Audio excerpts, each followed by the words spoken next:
This episode of Where Did the Road Go is brought to you in part by our Patreons. In particular, this month is being sponsored by Lindsay Marie Trebet and Nick Martin. I thank you both so very much. And if you want to become a patron, you can do so at www.wheredidtheroadgo.com. And now our show. Transmission start. Welcome to Where Did the Road Go? Join us as we wander off the path and explore lost history, consciousness, the paranormal, unexplained mysteries, alternative thought, and much more. We are present on the web at wheredidtheroadgo.com. Now here is your host, Seriah. Welcome to this edition of Where Did the Road Go? Tonight, we have Dr. Heather Lynn. Hello. Hello. This is the first time you've been on, but I've wanted to have you on for years. Well, I'm very glad to be here finally. Now, can you tell people a little bit about, professionally, you're in archaeology, what degrees and stuff you have? Well, I'm actually a historian and archaeologist. I covered both angles there. I started in a community college where I studied archaeology as an archaeology tech, and I worked as an archaeological assistant and that sort of thing. And then I went on for my bachelor's and continued to study archaeology. But I got more into the anthropology aspect of it. And so then when I went on to my master's, I ended up studying, I sort of just, I don't want to say jump sharked, but to some archaeologists or historians, they would say, yeah, you jump sharked. But I went for history. So I got a master's in history. And the reason I did that was because I wanted to sort of get like a full holistic, sense of the past. So rather than just focus on the excavation component to it or the behavioral aspect of cultures, I wanted to find out, just a different perspective. So I wanted to have like a multidisciplinary approach to it.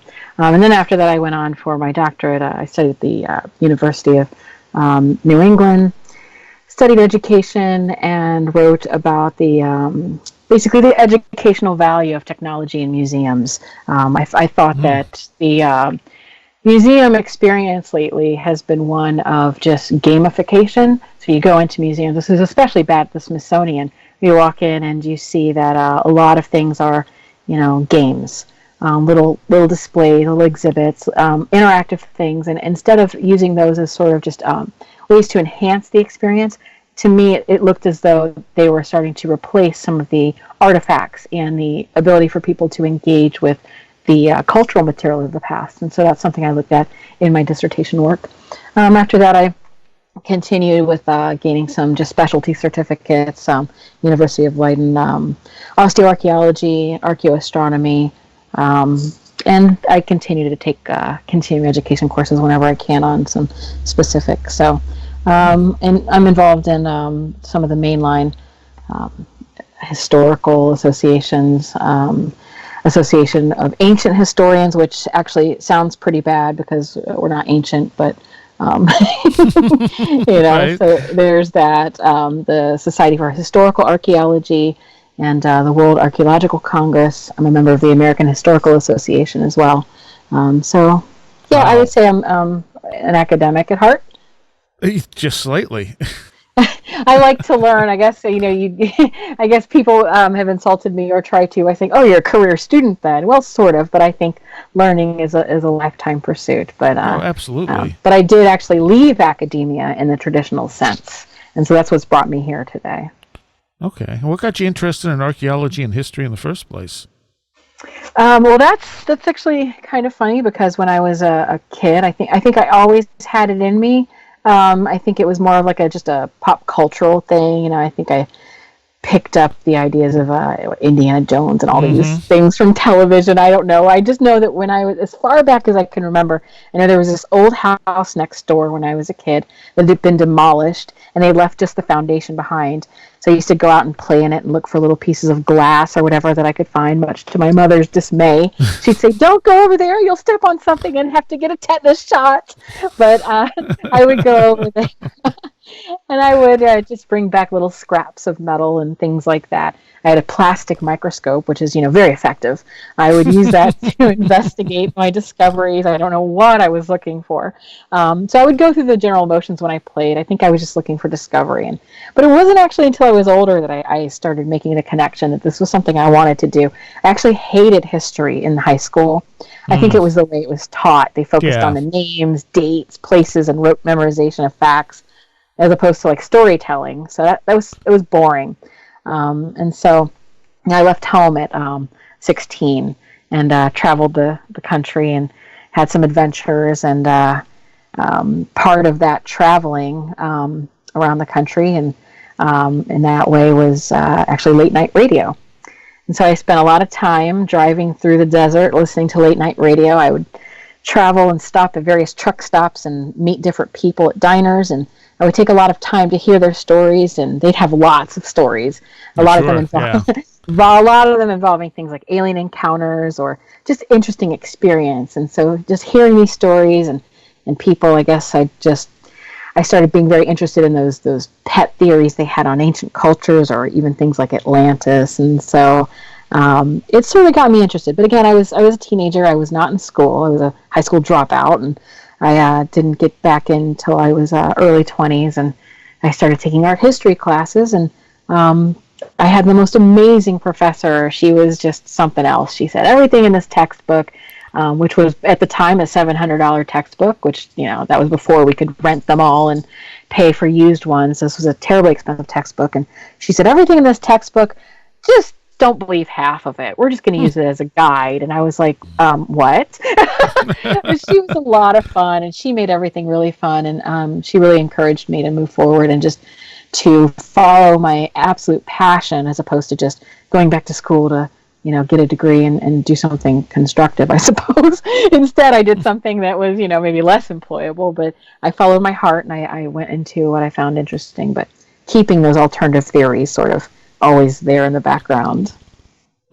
Has that given you any problems, like holding on to some of the alternative theories, like professionally? It has, absolutely. When I first started, I would be on a site, and I was young and just sort of a technician or what have you, and we would have discussions, and I would hear it like, oh, just wait, you'll be so jaded too. Everyone thinks they want to do this because they want to explore ancient Egypt, but you'll just be, with the rest of us. And I just, it was very, like a very kind of down kind of experience where everybody was just already jaded. And so, I started getting more and more involved at the local lab where I was working, and, started doing some grant writing for them. And I was very much excited and naive, and started finding out sort of the dirtier political side of things, and how things were just a lot of times a grant grab and money grab, and people's hearts weren't in it the same way. And I got a little sort of disenchanted. Nothing major. It's just the typical like corruption and political corruption you find in any large institutions. And so, but I did end up actually, as a result, reaching out to an author, Michael Cremo, who wrote Forbidden Archaeology. Yeah. I didn't think he'd write me back. I wrote him as a student and said, I just think I want to call it quits and do what you're doing, which is just, explore these alternative theories. And surprisingly, he wrote me back, and he was very encouraging and very honest with his advice. He told me, well, you can stay in academia and do your best to sort of push the envelope a little bit at a time, or you could leave and then you could just do whatever you want pretty much and explore those theories, but there will be limits. You'll be self-limited in a way. And so, it was very good advice, and I think basically he was saying, hey kids, stay in school. So, be cool, stay in school. And so I did, but I was just actually really motivated after having him sort of respond to me in that way. Very encouraging, very nice. And I thought, he's right. I'm being hasty. I'm going to stick this out because I do love it. And instead I'm going to take this valuable information that I'm learning, and I'm going to sort of act as a double agent. I will take all the goods, and I know that my goal will be to use this to explore these alternative theories. And so I didn't think that would really be a problem, because I wasn't expecting to do anything crazy. I just thought I would, maybe write something about Atlantis or Stonehenge or something like that would be fun. And then I started taking more classes where one of the more notable experiences I had that I think shaped this venture of mine was that in a class on archaeology, before doing anything, teaching methods or otherwise, we were told, look up at the board here. I've listed, this amount of, authors and pseudo-archaeologists. What we're going to do is you pick one and you have to debunk them. And that was your thing. And on that list, I saw like Michael Cremo and a couple of, Graham Hancock and Bevall and some authors that I thought, well, wait a minute. And I'm familiar with these people and their work, and I don't really think that they're that bad. I mean, I can see some flaws here and there, but I don't think it's worthy of just saying, hey, archaeology 101, let's attack. And like the reason being, I thought, well, of course this is to develop some sort of, ability to have discourse and what have you, but it really wasn't framed that way. I was always making excuses when what it was actually said was, well, we need to do this in order to secure our position as experts. And I thought, well, that's a funny kind of thing it was almost as though it was like, this is an exclusive club, and we also write in a way that is called academies, that is an exclusive way of writing, so that it excludes other people from knowing what we're talking about or being able to even search for this information, in databases. And it just seemed like, a person coming from not a lot of money, somebody who came from a background that, made it so that I ran away at 16, somebody who was brought up in such a way that, I wouldn't have had access to information. I now was in a position where people were saying, oh, but you're exclusive and you need to now make information inaccessible to others, sort of pull the ladder up from behind you. And I thought, this doesn't align with my principles. And so, but again, I stayed with it, just kept going and learned and did the best that I could. And after that, I just started sort of going my own way, but it did sort of get in the way because it's publish or perish in the academic world. If you don't publish academic journals and papers, you don't have a job, basically. But even if you do at this point, there's not a lot of work to be had with everybody being adjuncts. So tenured positions aren't really, available as much anymore. And so the whole system, I refer to it as the academic industrial complex. It's sort of, gone down the tubes in my mind. And so I was very happy to sort of leave it all behind and go in pursuit of something that really mattered to me. That's awesome, actually. Well, it's a slog. I'll say that it's not the easiest path to tread, but it's the best one for me. It makes me feel authentic, and that I'm doing something that I believe in, and I didn't let that education go to waste. Instead, I'm doing it for, I feel, at least I try to use it for good. And your latest book, which is just currently coming out, I know it just came out on Kindle and it's getting published next week? Yes. It's going to be out on everywhere books are sold on the 1st of April. Okay. It's not a joke, although it does come out on April Fools, and but it is available now on Kindle. So, yeah. And it's called Evil Archaeology. Yes, Evil Archaeology. And I wasn't sure what to expect with a title like that. I think a lot of people weren't really sure. I know initially, it's been available for pre-order, and I had a bit of a strange, mainstream attack happen on it, which I thought was a little weird because I don't see that it would be that controversial of a subject. But a person who actually runs a very well-known sort of podcast and website that does stuff to, I guess, debunk what they feel are fringe archaeologists. They kind of tried to do a little, tried to work a number over on this book. They went in and they reviewed it before it was even available. And said, oh, well, this is a terrible book, and I guess it's going to be about how, archaeologists are evil, and they just totally misinterpreted or misunderstood what it was supposed to be about and went on the attack sort of defensively. And so it took a lot to get those reviews taken down because it wasn't fair because the book wasn't even out. How can you review a book that isn't available? But I think it's supposed to be against Amazon's terms and conditions to review something you haven't read. You would hope and think, but I don't know. And so what happened was some of my readers and supporters found out about that, and thankfully, I suppose, came to my rescue and posted more reviews, sort of calling that out, saying, no, this isn't right, but then it became a review battle. Thankfully, that was enough, I think, to get Amazon to say, well, let's scrap all these reviews because it's not fair. How can anyone review good or bad a book they've not read? So that was terrible. But yes, the title Evil Archaeology, I think, raised an eyebrow or two, but it was a total misunderstanding of what the book was meant to be about. And do you want to kind of give a nutshell description of what the book is about?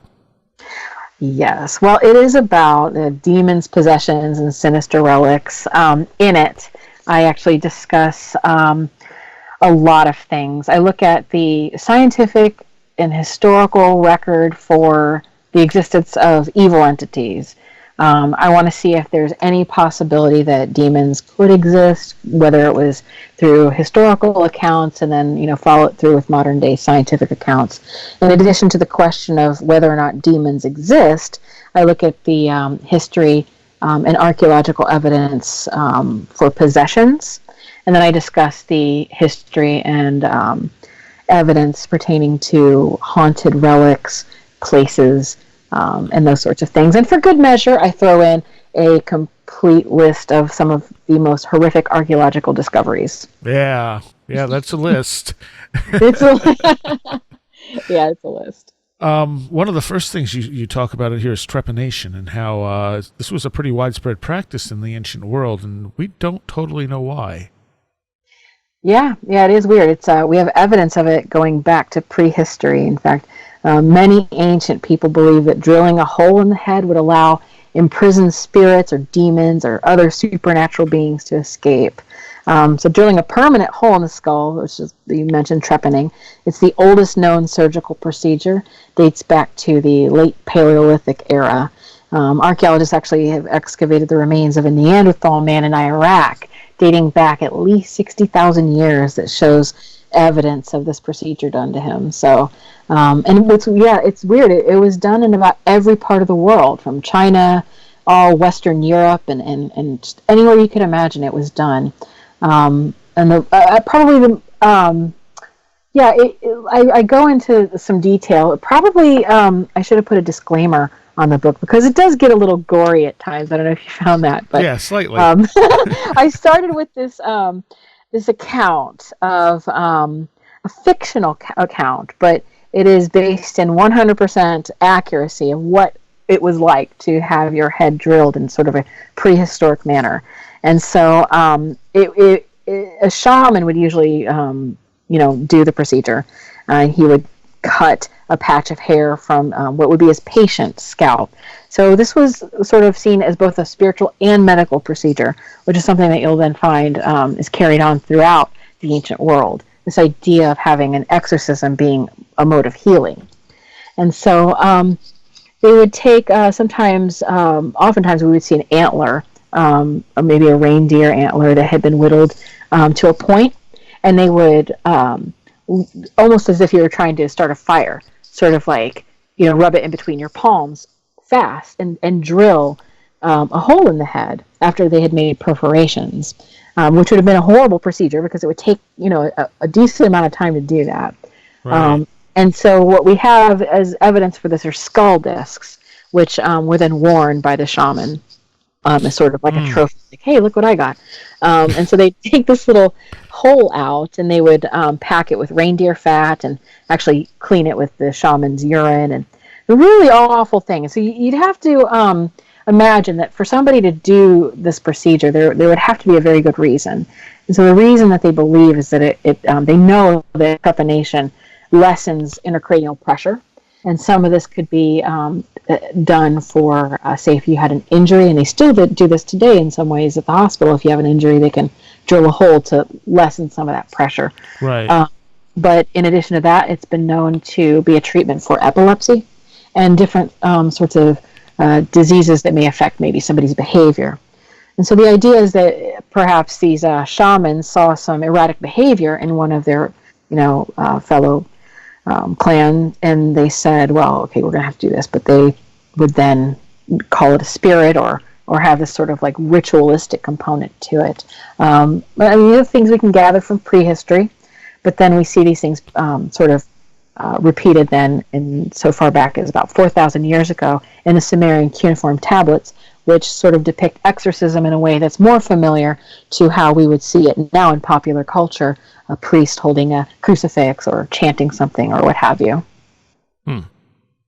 So, why do you think it was such a widespread thing? Do you think it was a matter of communication prior that this stuff came down from, or did they all come up with the same idea independently?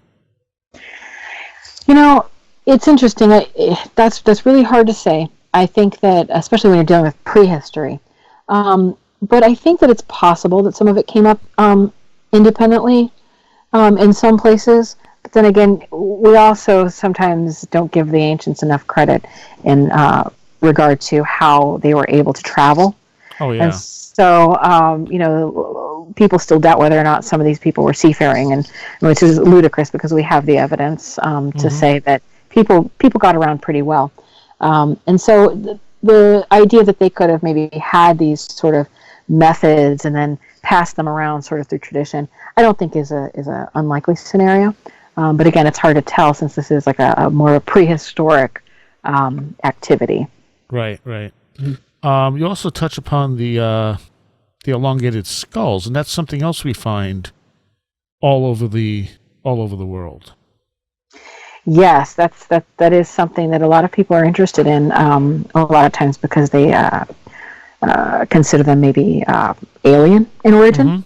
Mm-hmm. They associate them with you know, that sort of maybe the Greys or some of these alien depictions that we have in popular culture today. But the Mesoamericans actually, again, they saw the head as a spiritual receptacle, much like we believe the people in prehistory saw the head and the people in Sumer. So very common sort of idea that the spirit was held in the head. But their unique concept of the soul was actually called a tonali, the root of which was tona, that meant sort of an association with the sun. So the tonali then was a soul that derived its energy from the heat of the sun. So this spiritual heat then would reside in the head. And the belief was shared around a lot of different people in Mesoamerica, again with the sort of, you know, passing along the tradition. They believed that when a baby was born, the gods breathed this tonali, or this sun spirit, into their head. And this process awakened the infant's consciousness and would sort of bring him into his full identity, unite his spirit with his ego, and it was this very complex spiritual thing, but it was very important. The problem then would be that, you know, babies have a very soft skull that has the open fontanelle, the membrane, you know, between this, that gives them that soft spot. And so the gap, you know, makes the babies then especially vulnerable because the infant could then, in theory, lose his tonali from that opening. Or worse, evil spirits could come into the head of the baby. So it made the baby very vulnerable. So to prevent the loss of the infant's soul and or the demonic possession, the baby's head would be bound tightly. And this binding would gradually force the skull into a form that was like the elongated skulls that we see. And the Mesoamericans were not the only people who did this. This archaeological record will indicate that the head, you know, has always sort of been the focus of where this seat of the soul would be. You know, sometimes we think of it as the heart, or, you know, maybe sometimes people even think of it as the stomach. But for a lot of the ancient world, they did associate the spirit with the head. And so the babies would, their skulls would eventually come to be in that elongated form, but it was through that tight binding that they did to keep the evil spirits out and keep the good spirits in, I guess. Now there are some claims out there. I know Graham Hancock has made it that there were here and there skulls that do not have the right number of head plates, I guess it is. Yes. That are elongated, but there's none of them really available to study as far as I'm aware. Yeah, I don't think there's enough of... I think some of these come from different accounts, but I don't know that there are ones that have been able to be studied in the amount that would needed to. So, and then there have been times where we've found different skulls that obviously wouldn't fit within the range of normal, and then after testing, you often find that it's because they had some sort of genetic disease, disability somehow. They had something sort of medically wrong with them. Right. And so it's hard. There's a lot of different reasons for the elongated skulls, and so there's a lot of different ways that people have done this in different reasons. The Tenali example is one, but we do actually see some of it being done in I guess the early modern era, where people thought it was a symbol of beauty, and so women would wrap their skulls and have like big foreheads and elongated skulls as well. You sometimes see it in Renaissance paintings. So body modification, extreme body modification, is something that is, an anthropologist will tell you, is extremely common. And I think probability and statistics would tell you there's only so many ways you can think to modify the body at some point. So I know it sounds a little disenchanting, because I know it is more romantic, I would imagine, to think of these as some sort of, aliens. Right. But the truth is there's really just not a lot of evidence for that.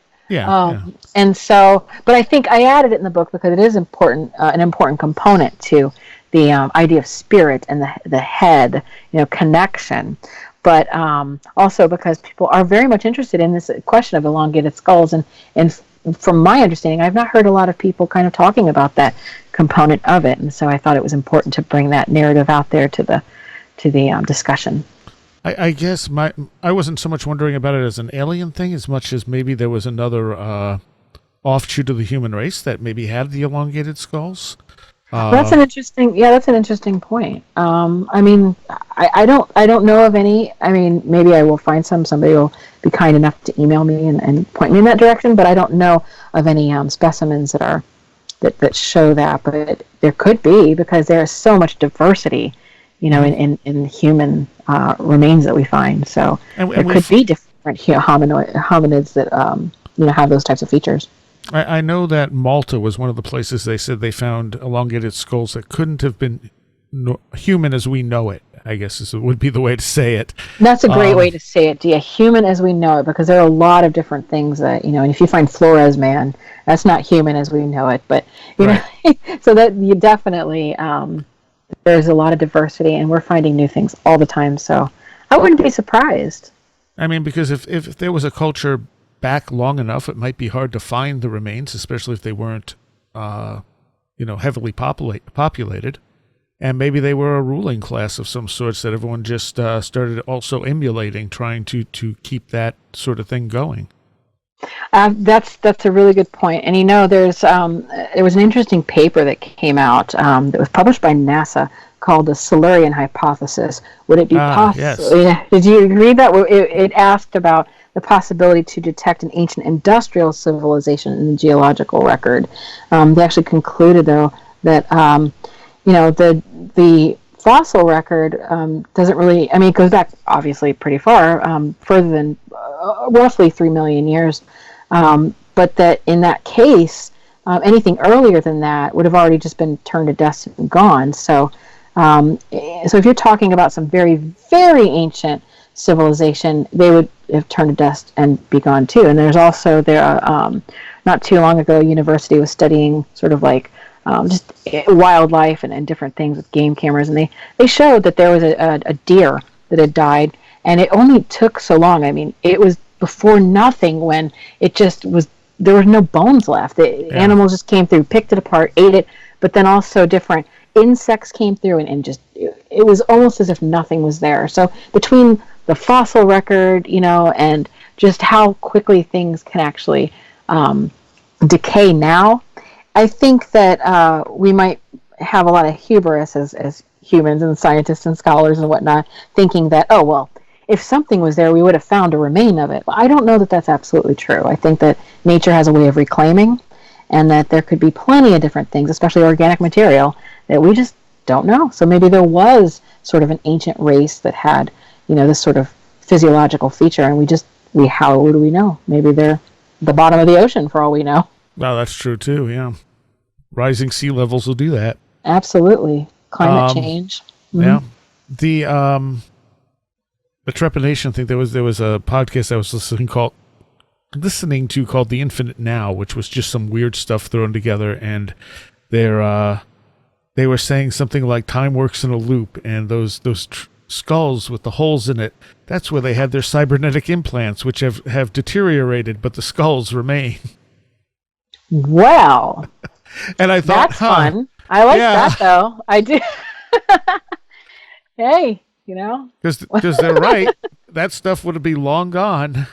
Yeah, I mean, well, I always thought, this is not a joke. I thought maybe when I start to write fiction, maybe, I don't know. I don't know that I could. I don't know if I would be able to. It's a far different beast than writing nonfiction. But I always thought my book that I would work on is one that involves the just absolute absurdity of archaeology and history, because I think that if you look at future archaeologists, what they may find, when we're gone, I do believe that they would think that we were the cult of Mickey Mouse. I think they would think that we all, if you think about the ubiquity of Mickey Mouse, how it's all over the world, and there's statues and monuments and figurines of all these, like the pantheon of gods of Mickey and Donald and all these ridiculous things, and that we would have to make pilgrimages to places like Orlando, or to praise this like mouse god. I mean, these are the sorts of things that it would sound funny, but if you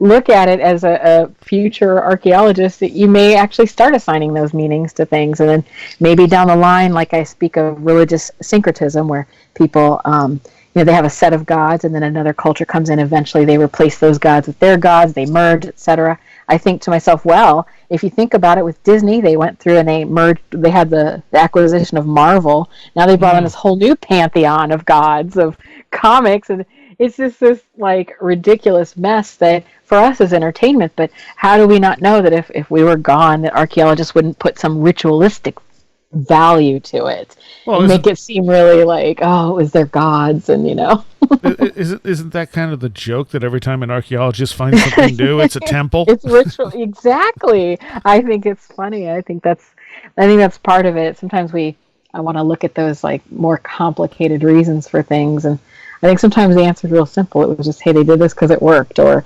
whatever. But it's always the in thing. Yeah, it was cool, man. Drill a hole in your head. Be cool. Be part of the whole head club. And it's not like people don't do strange body modifications today. Exactly. That, Yeah. It could have just been the cool thing to do. What's the other thing I was just going to think of? The show, what was it called? I forget what, Life After People, maybe? Oh, yes. Where they showed that it would take about 10,000 years for almost everything we have to be completely gone, with the exception of like the Hoover Dam and the Great Pyramids. Yeah, it's amazing. I know. I think of that all the time. I think about, oh, how fleeting is this, and so certainly I think that there could be all kinds of things that we just don't know about that have been just lost to the hands of time. And you also got to wonder if 1,000 years from now, if H.P. Lovecraft stuff will be treated as if it was something real other than fiction. I think that too. Again, I think that would be a fun thing to explore, is just the possibility of like, what would they think of us? What would they think? Yeah. It's probably a very funny thing, and if we could get in a time travel, and we would probably just think, what we would be baffled at the level of importance they would place on some stuff that we find is like totally not important, or how they just totally disregarded things we found to be very important. So right. It's a funny thing to do, but I always keep that in mind when trying to look at the past, because it is very easy for us to have these lenses when we look at it, and then have our own personal biases and different things, cultural biases and whatnot. And so it is something to consider when you're looking at these sort of like texts or what have you. So let's actually real quick, let's talk about Julian James. And I had read most of his book years and years ago, and I really wasn't sure how I felt about it. And every once in a while I see him pop up again. And his bicranial mind, is that it? Bicameral, yes. Bicameral, okay, yes. And so why did you look to him? What do you think of his stuff? And if you want to explain it to people a little bit. Well, I'm actually a big fan of Julian James. He wrote the he was a scholar, a legitimate scholar from Princeton. He was a psychiatrist, I believe, or psychologist. It might have been psychiatrist. But then he kind of started to branch out into anthropology. And this was back during a time where you could do that. And now in school, what they do is they kind of make you, like specialized to the point where you're very much in a silo or in some sort of box. But, it wasn't always that way. And so Julian James was a great example of that, where he, understood science, understood the brain, and then also understood, or at least tried to, take that information and look at, different aspects of history. And his idea was about consciousness. Where did consciousness come from? So in his mind, looking at the structure of the brain and, what he knew, he thought that, and this was about 1976, I think it was. He believed that the primitive brain was made up of two identical hemispheres, which it still is, two identical hemispheres linked by a thick white band of connective tissue called the corpus callosum. And so this structure in the brain that holds the two hemispheres together essentially has between 200 and 800 million fibers, and they're configured in a way that is it's very complex, and it increases in complexity when you compare all primates, from monkeys to man. And so it's sort of I don't want to say it's an indicator of intelligence, but I mean, there's just that. It's something interesting to consider. So people often wondered about the true function of the corpus callosum, and it wasn't until about 76 when James sort of came up with this idea of the two-chambered brain called bicameralism. So his hypothesis argued that the minds of ancient humans were once more unified, and that the eventual division of this unification led to a disintegration of sorts with their inner experiences. And so it led to what he called a master-slave relationship, where one hemisphere of the brain seemed to speak to the other while the other one just listened. Kind of like, what you'd imagine some sort of psychosis would be, in a way. And so there's a lot of science to this. It's his view was that something happened to ancient man to sort of split that brain activity, and I guess in a way what we would say is that he went crazy. He sort of just it's something started happening. He had a mental break, and so it sounds a little out there, but his argument was that that if you look at the ancient texts, some of the Odyssey, he based a lot of it off of Greek literature, Homeric literature, that the way that they spoke in these ancient texts seemed kind of distant. Like there was some level of distance between the narrator and the subject and the experiences. And so some of that gets a little, difficult, because, I don't want to tell him, stay in your lane, buddy, because that, again, it's good to have that interdisciplinary aspect to things. But on the other hand, there's a lot of reasons that text can read a certain way in people's writing style or narrative style. A lot of that is aesthetic or cultural, and so make of that what you will. But what he made of it was that it was an indicator of how complexity changed, but he likened it to a structural abnormality in the brain that came about. And so what's interesting is if you look at abnormalities of the corpus callosum presently, in people who have a condition where it's either missing completely or there's something wrong with it, or even when there's actually a surgery called split brain surgery, in layman's terms, where they sever the corpus callosum to treat epilepsy. Right. So when you do this, what they found is that a lot of things happen that are linked to multidimensional tasks like language or social issues and things. So they're not able to then understand sort of abstract thinking, like jokes or figures of speech, or symbolism. And so if something happens then in the brain, it's not simply language, but it is about language. Jane sort of postulates that, consciousness is based on language, which then is based sort of on the mechanism of this corpus callosum. And so it's something that I sort of, I don't look at it as some sort of conceptual framework by any means, but it is something that I really respect his work, and it's kind of led me in the directions of understanding consciousness, or at least trying to. And again, he wrote in the 70s, so a lot of what he wrote is dated.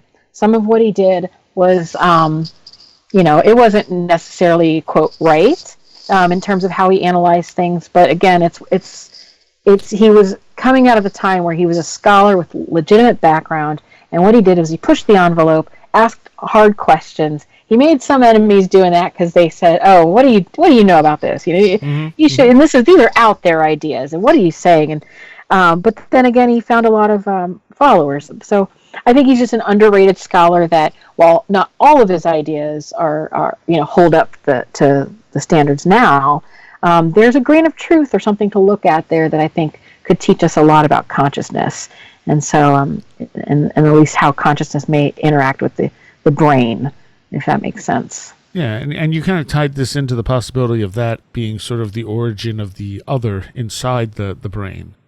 Yes, and that's sort of the idea there is that there is this this other, and if something goes wrong disease-wise, or even just in some sort of structural way, there can be this dissociation and a sense of other. And again, we see that with epilepsy, which in the past has been sort of the culprit, I guess you could call it, in demonic possession.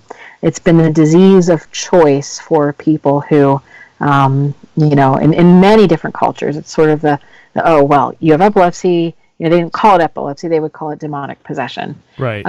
And so it mimics, or I don't know which one would mimic what, but it's similar to what we would have ideas. Some epilepsy. Now, everybody expresses epilepsy in a different way. I mean, there's not one certain range of symptoms, but it is associated a lot of times with the sort of behavior that you would think of demonic possession.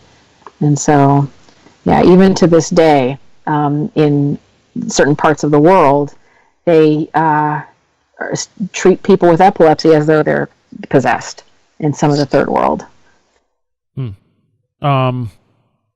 So let's go into the origins of exorcism. This dates back at very least to Sumer, correct? Yes. Well, it goes back, as I said, to prehistory, potentially, and what we think. But the most recognizable depiction that we can see is an exorcism, to get the demon out. Here's a ritual kind of thing to do. Yes, that goes back to Sumerian cuneiform tablets about 4,000 years ago. Archaeologists found many Mesopotamian medical texts that outline exorcism rites that appear very similar to the ones in the Catholic Church. So out of roughly 1,000 cuneiform tablets that the British Museum has on hand, 660 of them specifically reference exorcism. And so it's what they did then was they looked at it as a disease. They didn't separate the idea of spirit versus medical.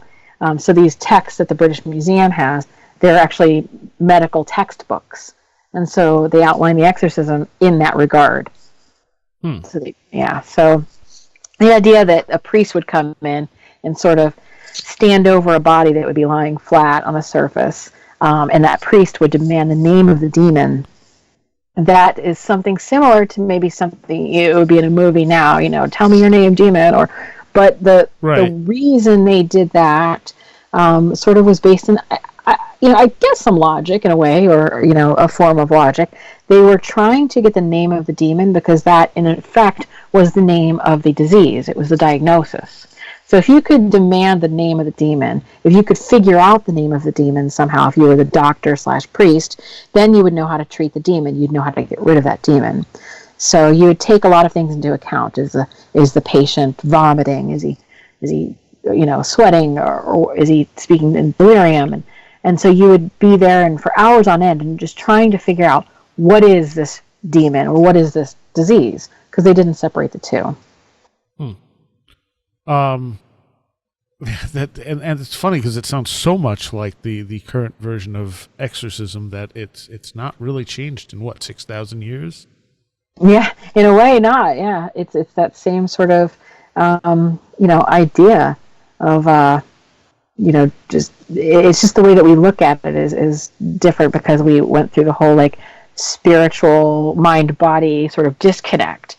So we don't look at it as demons. We just look at, hey, you have cancer. But in Mesopotamia, they'd say, hey, buddy, you have the Pazuzu in you. You need to do this. But they didn't look at it as like necessarily something different. They took it in their way as a scientific venture. And when they had these textbooks, they actually had to go to college. They had scribes that would go to medical school and go through lots of training, and they had to be licensed in a way. And they were held up to scrutiny. They couldn't harm patients. They would get in lots of trouble if they did anything wrong, which obviously added to some of their, they had a lot of stress in their job, but they had a job nonetheless. It was a profession that was taught. And so this is how that we even have these records, is they just had medical textbooks that outline it all. So now a lot of the, I'm sure most people know this, but a lot of the gods of the pagan era and such were transformed into devils over time and demons. And how does that play into this whole thing? Yeah, that's something that is I focus on the book because I look at the sort of beginning and just trace this whole idea of demons and possessions. And so that's how do we get from something like Pazuzu, this demon figure from Mesopotamia, to a devil, something with horns, or any of these things. And so it's all cultures all over the world they've had their own sort of ideas of what demons are. And so you'll find in the ancient world something very similar, is that demons were both good and bad. And so in the case of Pazuzu, for instance, you would not want Pazuzu, around. He was, a bad, scary demon. But if you're a pregnant woman, you would have worn a Pazuzu necklace or slept with a Pazuzu plaque next to your bed, because although he was an evil demon, he could also protect you against a different evil demon who was responsible for miscarriages and sudden infant death. And what's funny is that the demon that he would protect the pregnant woman from was actually his angry wife, Lamashtu, who was jealous because she couldn't have babies. And so she would go out and steal babies and do this. And so you'd have to summon Pazuzu to, basically get his wife in check. And so that's why you find so many Pazuzu artifacts, is because everybody wanted to protect their babies and their wives from Pazuzu's jealous wife. And so there's actually a funny plaque. It's called the Mesopotamian Hell plaque. I include that in the book as well. It is a funny little depiction of, or maybe not funny, I suppose after you start to look at these things for so long, they become funny. At first, maybe they're scary if you're not familiar with it, but right. But it's a funny little story. It shows a patient being going through an exorcism, and what you see is like an underworld where the wife is down there, trying to claw and get to the baby. And then there's Pazuzu coming by with a whip, and he's whipping his wife away, like, get back, woman. So, so you had these characters in the ancient world, and they were good and bad. They were just characters, and but they were so diverse too. And so we see these now like as little creatures and devils with horns, and so this idea emerged like many years later after the Catholic Church literally, as you said, demonized pagan deities. And so you see this also in the case of Pan. This is the ancient Greek figure represented, and Pan was supposed to be a fun-loving guy. I mean, he loved nature, fertility, music, merrymaking. I mean, he just wanted a good time in the woods. But eventually the church would use the Pan figure to illustrate what happens then if you wanted to have those good times. So if you were sexually promiscuous or immoral or, boisterous and unrepentant, this is what could happen to you. So Pan's horns and cloven hooves and wild appearance ended up being the archetypal form that we attribute to the devil today. And so you see this everywhere, where all of these sort of nature spirits that were, had to do with horns and things, would merge into a symbol of bad or demons. And, you see this now, of course, with the Pazuzu or any of the ancient Mesopotamian demons. They became demons because when the Jews were in exile in Babylon, those were the gods. Those are the ones that were bad. Like, oh, well, those are those terrible Babylonian, like, gods and demons and things. And so they demonized them.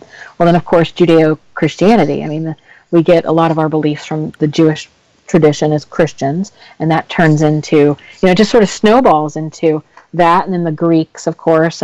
But by the time it's all said and done, it's like literally a snowball that's gone by and picked up bits and bits of other cultures and past. And so what we have is it ends up in the Christian or the Catholic Church in the Middle Ages, where they've just had with them all of this long history of sort of these pagan gods and demons, and then art. They depict them in art, and then it just becomes a scary way to, make sure people stay in line.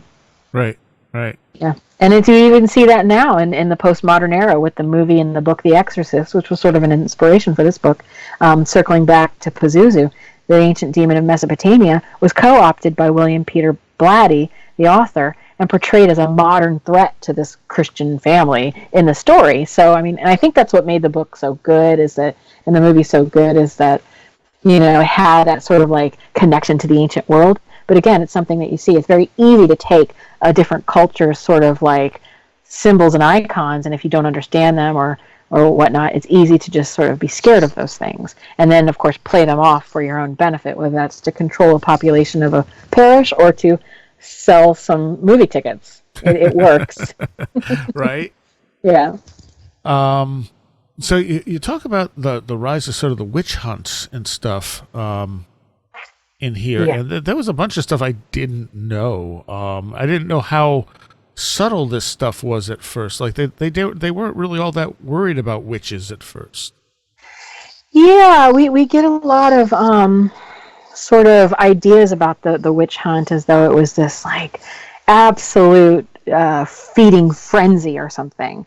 But it wasn't at first. I mean, it became something sort of like that, but it actually became that way more so in the United States and even in Europe. But it really, people didn't want to get into it, but then I think with just more and more sort of, I don't want to say propaganda because it kind of gives but I guess, no, in a way it would be propaganda. It just sort of, people started, falling in line and getting on board. But it wasn't initially just this like craze. There's a lot more nuance to it, and I go into that in the book, talking about Agnes Sampson and King James and some of the things. I mean, King James really had a lot to do with sort of this idea of witch trials, and he published a book called Demonology. Yeah, a lot of interesting history there, but it wasn't something that the common people really cared about at first. But then it actually became a business. They had witch hunters who would actually make pretty good money doing this, and so it was a weird time in history, but not necessarily like what people would expect. Right.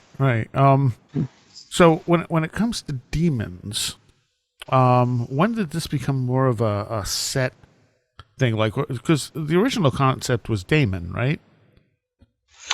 Yeah, that, I mean, originally, but I guess no, it would depend, because originally you're looking at what we have are the records, and the records, I mean, we could say, again, with the whole idea of a civilization, who knows, or they could have been making this up or something. We don't have those records. So as far as back, the records as far back as we have them point to Mesopotamia, and that started with those demons. But then it, goes into Babylon and in the Hebrew faith and, Hellenistic era. And so, and then some of these cultures, they're independently having their own sort of demons.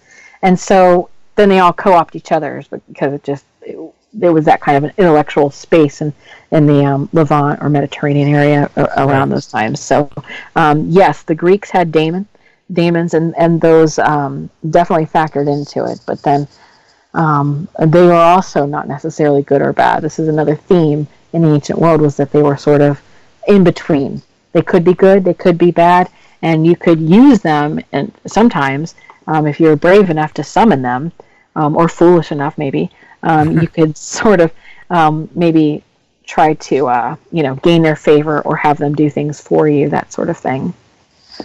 Now, you get into like the Exorcist and stuff, as far as like modern exorcisms and things like this, but you also talk about how that was the role of the shaman at one point.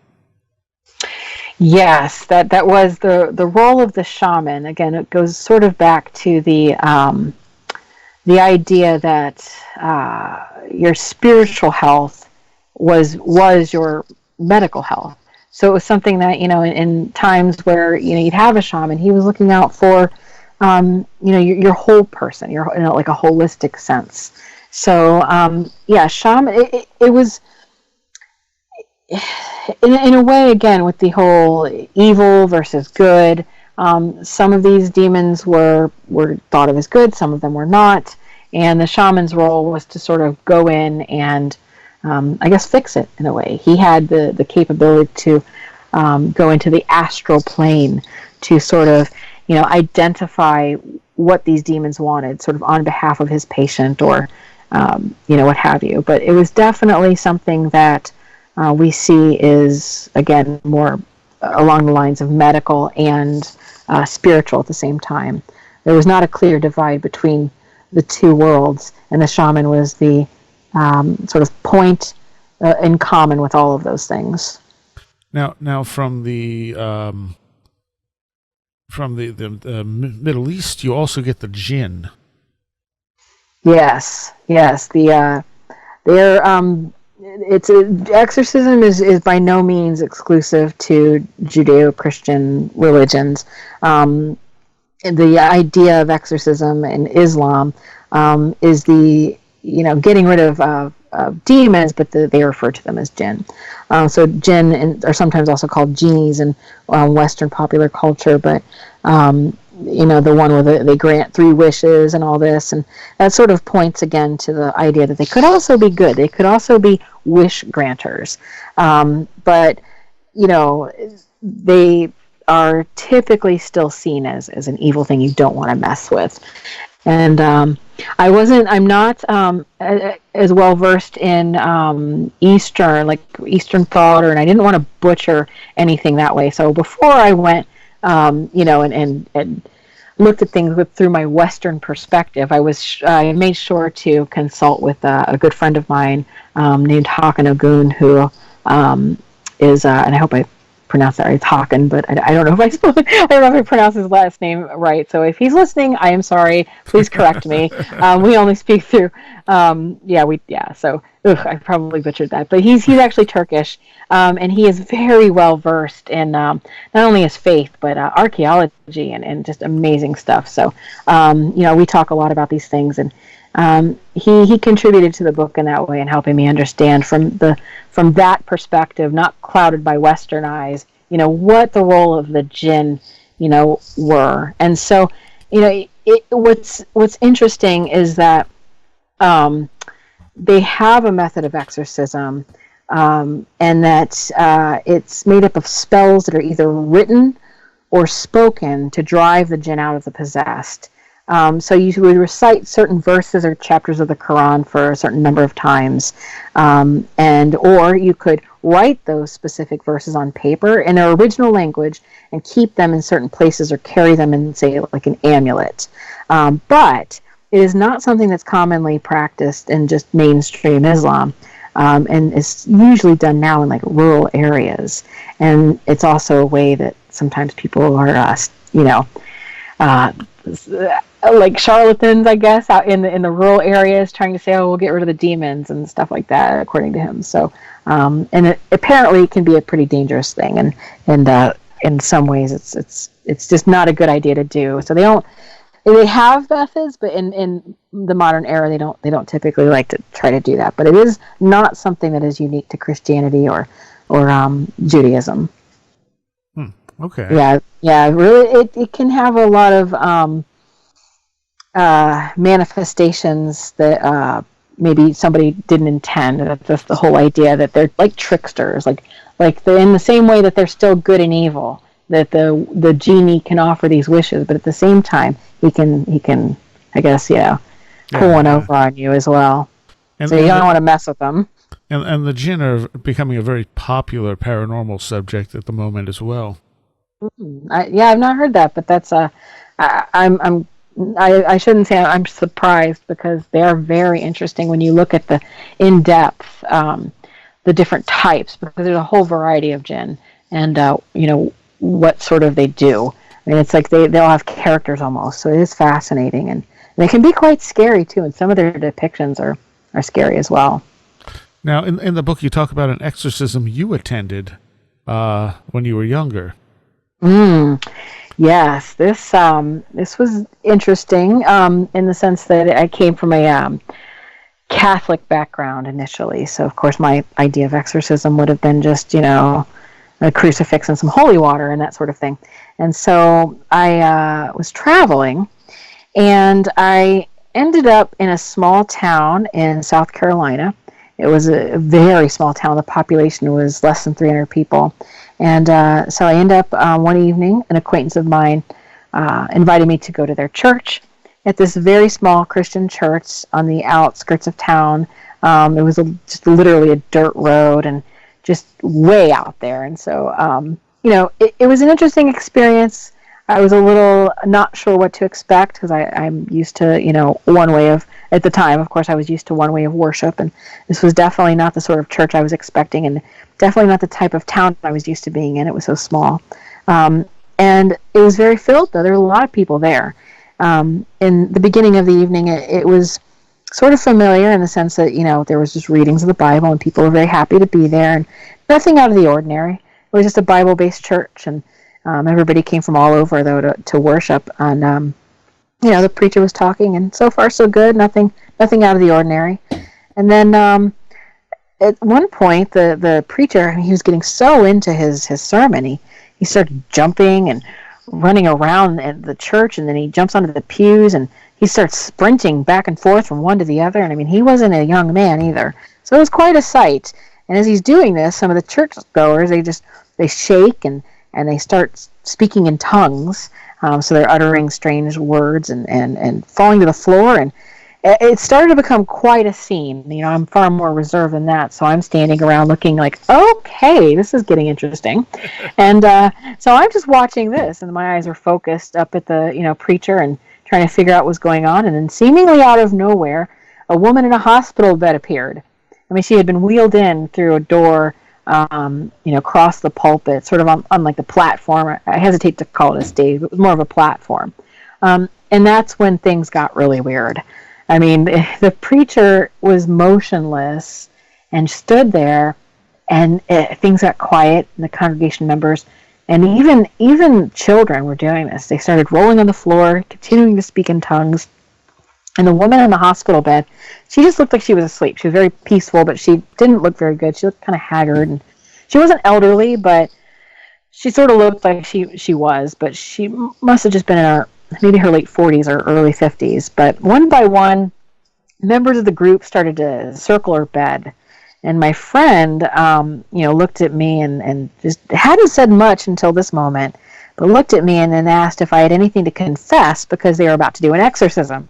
And I was completely taken aback by this, because, as a former Catholic, I thought, well, confession, I mean, we're doing confession? Like, that didn't make sense to me.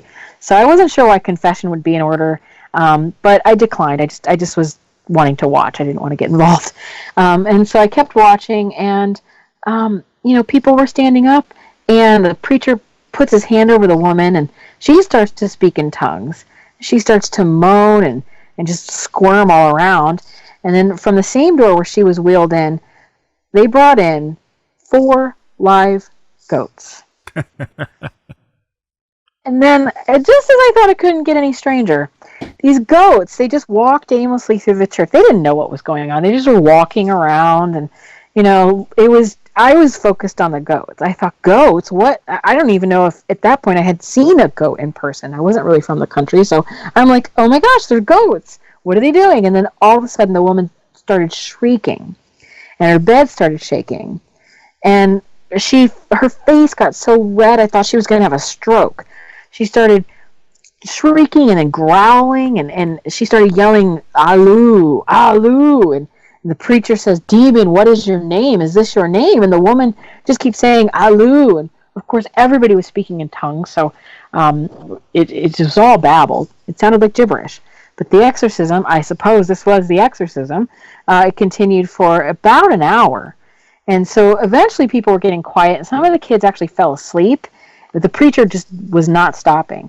And then, out of the blue, the woman sat up. She put her arms around the preacher and just gave him a big hug, as though all of this just instantly stopped. And when she pulled away from the preacher, she had some sort of lucidity in her face that just wasn't there before. And so at that point, everyone who was kind of awake and coherent started clapping, and that woke people up, and then they cheered, and it was this great kind of excited moment, while, by the way, the goats are still just walking around between the pews aimlessly. And so the woman in the hospital bed, she gets up, and she sort of helped out of bed, and then walked into a meeting room in a little area across from where the exorcism had taken place. And so everybody, including me, we start going to this meeting room, and they had punch and cookies, and it was this little like get together, like, oh, that was just a nice time. And there was a step-in bathtub that they'd used for baptisms. The preacher took the woman over there and gave her this baptism, and then people just stayed and chatted for maybe another hour or so. The whole thing was at least 4 hours. It was the whole evening. It was very exhausting, and I can only imagine it was exhausting for the woman.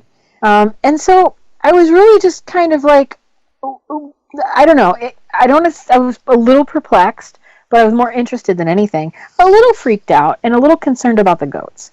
But, it wasn't, I didn't ask too many questions because I was a guest and I was young and I wasn't really there as a true anthropologist or ethnographer. I was still just visiting and young. But it was a while afterwards when I was back in school and I studied anthropology. That I learned that the goat thing, this always bothered me because the thing that my friend who had taken me there had explained was that the goat was there to be a literal scapegoat, right? And that basically that the goats would have taken the spirit that was taken out of the woman during the exorcism, and that those goats would have then been slaughtered as a result, and all this. And so I was like, well, okay, that I was a vegetarian and an animal lover, and so I just was like, yeah. So I kind of blocked that part out. But as I got older and started studying things more, and I found that this was indeed sort of a belief that had gone back through ancient times, where if you exorcised someone, you needed to have that demon, it had to go into another being. And a lot of times they would use a livestock of some sort to make sure that it didn't go into another human. So apparently that's what they were doing there in the backwoods of South Carolina that evening. Wow. Yeah, it was something. It seemed to work. I don't know what to make of it. It worked. She seemed really great after that. And it was weird. Everybody was happy. I don't know. I didn't stay for the goat meal. What did you make of it at the time? Honestly, I was a little, when you're kind of afraid of something, but you like it. You're afraid, but you don't want to look away. You're intrigued at the same time. I was a little freaked out, but in such a way that I was more interested. Most of the evening was spent just being fascinated and tired and thinking, this is bonkers. But then seeing how everybody got together afterwards, for a moment I thought maybe there was something to it, but I didn't think too much about it at that point. I was just kind of, I think what I left with at that point was more of a thought of, wow, I don't know if I want to go I don't want to go down to South Carolina again or something. But it was more fascinating than anything, and I was still a little freaked out about it. But that was pretty much it. I didn't have the tools to take away anything meaningful, maybe that I should have. But It wasn't until reflection. It wasn't until much later reflection that I kind of put it all together. But it was interesting then because, much later after thinking about that, and of course this is just pure speculation or just random thoughts, but I did find that there was a Sumerian demon named Elu. Creepy one that had no limbs, no ears, no face. It would hover over people at night as they slept and kind of bind them, causing sleep paralysis and those typical things. So, maybe she was possessed by Elu. I wouldn't know, but I thought it was interesting nonetheless. Definitely, I wanted to include it in the book because it's a sharp contrast to the way that we would, or at least I would have originally thought exorcism was, being brought up Catholic or having watched movies about exorcisms. And then so I thought it was a good way to put in a contrast to our preconceived notions of exorcism and how it's changed a lot since ancient times, but maybe not so much because, again, with the scapegoat, mechanism. Right. One of the things you do in here, you have a couple of interviews in here. One's with an exorcist. And yes. What was his name? Bill Bean. Yeah. Bill. Yeah. And he. I feel like I'm listening to a Geraldo special when he's listing off the signs of being possessed. Yes. And of course, I'm also going, yeah, me, yep, like it says other indicators of possession are listening to demonic music, and at the time, I had on in the background a Blu-ray of Behemoth playing, which is as demonic as you can get, and I'm like, well, that's ironic. Yeah. That's, then developing a compulsion to wear black clothing every day. Yeah, that's been me for the last however many years. Yeah. I don't think I have an obsession with death, destruction, and fire, but I certainly like those themes in fiction. Yeah. So a lot of this stuff, seeing UFOs. Yeah, I thought that was an interesting one too. Yeah. I thought, wow, what does that have to do with it? I thought that was interesting as well. Yes. And not wanting to shower or bathe. I think hearing voices. Well, he also cites depression, and I'm thinking, so many people have depression, and not wanting to shower and bathe can go along with depression. Absolutely. Hopelessness, same thing.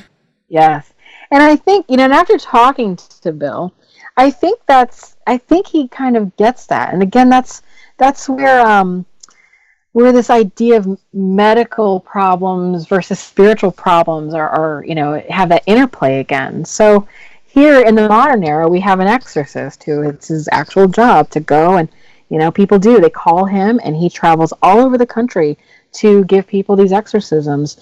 And this is in the modern era. And so he's doing this, and definitely they're having these problems with, I would say depression or any of these other things. And so it's interesting because in some of the people that go through exorcisms, they believe in it. They believe that it cured them. And so much so that there are psychiatrists and psychologists who in their therapy, they incorporate exorcism. So and I think the idea might be that if it's something that the patient would respond to, if they're deeply connected to, like, say, religious iconography or their spiritual ideas, maybe it's worth a shot. We'll try it, but it's been shown to actually work. It's been shown to work, and that's what's interesting about it. So whether or not it's placebo effect, or if somebody was possessed, or if, like you said, these things, if you have rage or anger, or you want to wear black clothing or whatever, is that demonic possession, or is that just are you a rebellious teenager, or are you having a personality disorder, or do you just simply think you look thinner in black and it's pretty chic? It's a lot of different things. But again, I am not an exorcist, and so I wanted to sort of include an example of a modern day exorcist would say, one that wasn't Catholic in that way too, because again we get that scene and we all know, but I wanted to kind of put that in there just to give people an idea of what's actually happening now, and so it's interesting that you get that from it, because that is sort of what I got from it too, which is that, hey, this sounds an awful lot like depression, and that goes along some of it anyway. Yeah, no, absolutely. I mean, obviously, music taste or just music taste, but some of those Right. things, like not wanting to shower, feeling hopeless, Yep. or those things. But I also thought it was peculiar, though, the seeing UFOs and aliens. I thought Yeah. that's interesting. But Yeah. I talked to him in There, great deal. I included the interview, but he there did are tell me a lot of stories about that. a lot of people believe that UFOs and aliens are demonic. I mean, so that's not totally out of the blue, but I mean, I don't think that's a symptom of possession necessarily. Right, right, and that's yeah. And I think that's something about I don't no, I don't think he discussed it in the book. I mean, we had so many conversations. I was blurring together what I included Right. and what I did Right. not include. But yeah, there's levels of different possessions. So there's like obsession, possession, oppression, all these different Mm-hmm. levels. And so you can he likens it to.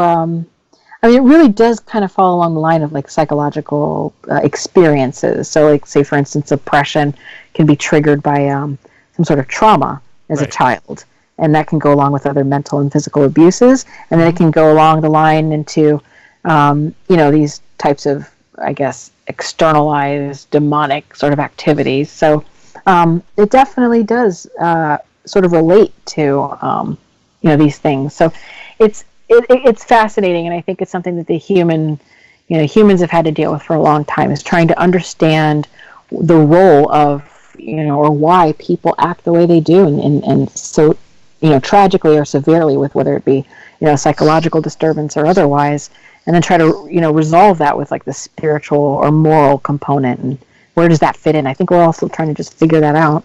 Yeah. Absolutely. And Um, it's actually kind of sad though, because there are times where in like the third world and some areas where people are legitimately having a mental illness, and instead of being given the treatment that they need and deserve, they're going through very dangerous exorcism rites that sometimes lead to death. yeah. Yeah. Well, not only in the third world. Yeah, yes, that's absolutely true. I cover a couple of those. In '97, there was a 5-year-old girl who died after she was forced to swallow a mixture of ammonia and vinegar, and her mouth Yeah. was taped shut. I mean, terrible things were done. And we're talking like '90s, 2000s, Mm-hmm. 2005 even. A priest and 4 nuns were charged with murder because they crucified another nun. Yeah. They thought she was possessed, but it turns out she was schizophrenic, and Yeah. she ended up dying of dehydration and lack of oxygen. So, yeah, these things it can be dangerous. So this idea of like, well, is this mental illness or is this, an exorcism? Some people find exorcisms are very beneficial, and psychologists are, again, they're doing these for their patients, and it's a great, result. And then you have people who are literally dying from these things. So where are the lines? When is it right? When is it wrong? Is it ever right? Yeah. These are the questions I ask in the book. You also deal with haunted objects, and it seems like most of the haunted objects you looked into, not surprisingly, have sort of a murky past, which you were able to kind of debunk a lot of the claims. And that's always seemed to be the case with a lot of these things. Like, people will say, this object is haunted and this happened, and when you really look into it, you find out that most of the stuff that has gone along to that urban legend isn't actually true. Yes, and it was it was quite the exercise, because I'm going through and I'm investigating all these different situations, and with a little kernel of me hoping that one of them would be true. and while some of them I couldn't outright debunk, because they're very old stories and whatnot, a lot of them had very good explanations. For example, there's the woman from Lem. You'll see this on the internet a lot. It was a limestone statue discovered in 1878 in Lem, Cyprus. It was called the Goddess of Death because it resembled an ancient fertility goddess that was dated to be about, I think, 3,500 BCE. But the statue's owner was a British man, a Lord Elfont. And he had the statue for about 6 years, and his whole family then died of unexplained deaths. So he gave the statue away to somebody, a fellow lord, Lord Thompson Knoll, who also died along with his entire family after receiving the gift. So then a different nobleman, Sir Alan Beaverbrook, got the statue, and then his wife and their 2 daughters suddenly died. And so, I mean, it goes on and on until finally the statue is donated to the Royal Scottish Museum in Edinburgh, where it supposedly stays today. And that's about the extent of what you'll find online. But as the tale goes, soon after it was displayed in Edinburgh, the curator dies. So, I mean, this thing is just like a death trap. And so the museum had to lock the statue up under glass so that no one could touch it. So the thing is, it is actually a legitimate archaeological artifact. And here, spoiler alert, so it is a legitimate archaeological artifact known as the Lemba Lady. But it's been part of the collection of the Cyprus Museum since it was discovered in 1970. It exists. It was discovered, but it's been safely locked away in that museum and on display since the 70s, and so it's never, ever gone through. And Lord Elfont doesn't exist. He was not a lord. These are not real people. And the Royal Scottish Museum, this does not even. None of this is true. So I go through and I debunk that. So the first half of it tells a story, and it's one that you can find online, and you'll find plenty of sites of it. And they show the actual artifact because it is an actual artifact. But so I go through and I find some of these like internet lores and legends, and look at those and see if any of them are actually haunted. So, yeah. Sometimes I find they're not. One that I really love though are the Crying Boys. These are famous paintings of a little boy who cries. They were a commercial success and were really popular in the 50s. So they were mass produced. People love these prints, and so in the 1980s, rather, a house burned down, and there was nothing left of the house except the Crying Boy painting. And so people thought that was just kind of creepy, but then other people started having the same experience. And this is all true. So firefighters started researching the whole incident. And so as a result of it having actual sort of a scientific, investigation attached to it, people really started believing that this photo was cursed or even demonic. So that some people actually thought that maybe the painting itself was responsible for the fires. But for years, the stories and the unburned paintings were just written off as urban legend. Then the BBC started researching the story and discovered that it was true. These paintings did survive, but the reason they survived was because they were covered with a fire-retardant varnish. But so that's a little bit more of a modern one that lasted for a long time, but it was true. But the reason for it was something far more scientific. Right. It wasn't a miracle. It wasn't a miracle. So we're almost out of time. I had a few more questions for you. I know you said you'd be okay doing a Patreon thing, so I think we'll throw those last few at you in the Patreon segment. Awesome. But you have some other stuff going on. Do you want to tell people a little bit about the star thing? And sure. Well, I have a while back I had started a nonprofit organization called STAR. It's the Society for Truth and Archaeological Research. There were some issues that happened with it. Some people. It's a long story, but basically, I wanted to revive the organization because I feel like this is a time where people are really needing help discerning fact from fiction. And I thought, well, I have a lot more people who are interested in supporting these efforts than when I initially started. So I relaunched STAR. And for anybody interested in getting on board with that and seeing what it's all about, it is a member-supported international organization of independent researchers and professionals who are interested in history from a more inclusive and fringe, I guess you'd say, perspective. These are just people with a passion for exploring and a love of learning, very open-minded and believe that all theories are worth consideration. So this is what we're trying to do is have a collaborative effort, publish papers, have conferences, and basically get together and have open membership regardless of credentials, so that non-university credentialed and affiliated individuals and non-affiliated individuals can all just get together, and instead of being either or, mainstream versus fringe. We can all get together and sort of, help each other out and empower each other through community support, education. And so that's what I'm trying to do. And anybody interested in becoming a founder or a lifetime member, right now I'm accepting donations on my website. Any donation, even $1, will make you a founding member and a lifetime member. So Nice. that's what we're doing right now. And so we have a goal, and you can go to my website. It's www.drheatherlynn.com, and you'll see some information on that for anybody who's interested. And so what we're going to have is another website.